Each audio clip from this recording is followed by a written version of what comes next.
ভালোবাসার জন্য অনন্তকালের প্রয়োজন নেই, শুধু একটা মুহূর্তই প্রয়োজন। এটা কি আমার কথা না, এটা হলো হুমায়ুন আহমেদের কথা। আজকে আমি যে ওয়েব সিরিজটি দেখেছি তার নাম হলো মায়া শালিক এবং এতে অভিনয় করেছেন অপূর্ব এবং সাদিয়া আইমান। প্রথমবারের মতো বাংলাদেশে এমন একটি সায়েন্টিফিক মুভি দেখতে পারবো কখনো আশাই করিনি। সম্ভবত এটি একটি টাইমের উপর ভিত্তি করে বানানো একটা ওয়েব সিরিজ। এই ওয়েব সিরিজটিতে টাইম ট্রাভেলের মতো কিছু বিষয়বস্তু দেখানো হয়েছে এবং আমরা বাহিরের ওয়ার্ল্ডে যে মুভিগুলো বা সিনেমাগুলো দেখে থাকি সেখানে টাইম ট্রাভেলের একটা বিশেষ আমরা দিক দেখতে পাই।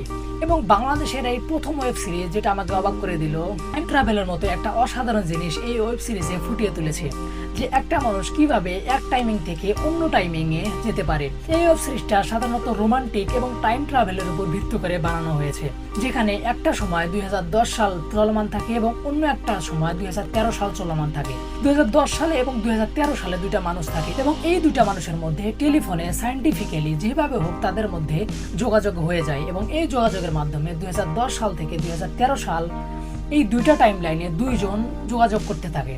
কি আপনাদের দেখে কি মনে হচ্ছে এটা কোনো এন্টারটেইনমেন্ট চ্যানেল নাকি অন্য কিছু? আজকে আমরা আলোচনা করব আমাদের বেস্ট কন্টেন্ট আইডিয়া নিয়ে, অর্থাৎ আমাদের চ্যানেলে বর্তমানে কি কি হচ্ছে এবং আরো কি কি বেটার করা দরকার।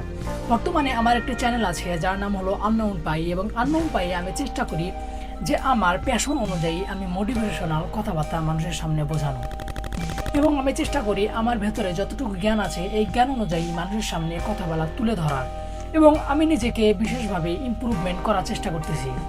প্রত্যেকটা কন্টেন্ট ক্রিয়েটর নিজেকে নতুনভাবে চেনা, নিজেকে নতুনভাবে আবিষ্কার করার জন্য তারা ভিডিওগুলো মেক করে থাকে এবং সবচেয়ে বড় কথা হলো অন্যের সামনে নিজেকে সুন্দরভাবে রিপ্রেজেন্ট করা এবং কোনো একটা বিষয়বস্তু মানুষকে বোঝানোর মতো ক্ষমতা অর্জন করা সবচেয়ে গুরুত্বপূর্ণ।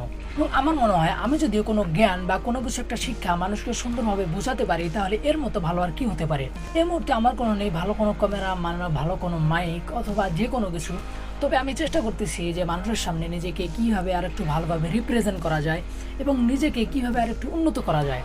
ইনশাল্লাহ আগামী 5 বছর আমরা চেষ্টা করব নিজেকে ভালোভাবে অন্যের সামনে রিপ্রেজেন্ট করার। কথা বলার স্টাইল এবং মানুষের বোঝানোর ক্ষমতা যতটুকু রয়েছে আমি এটাকে আরও কীভাবে ইমপ্রুভ করতে পারি এবং মানুষকে কতটুকু সেবা দিতে পারি এর জন্য আমি প্রতিজ্ঞাবদ্ধ। এই মুহূর্তে মনে হতে পারে আমি কথাবার্তাগুলো কিভাবে বলতেছি না বলতেছি, তবে নিজের ভেতর থেকে জাস্ট একটা কথাই আসে, নাও স্টার্ট ইউর জার্নি।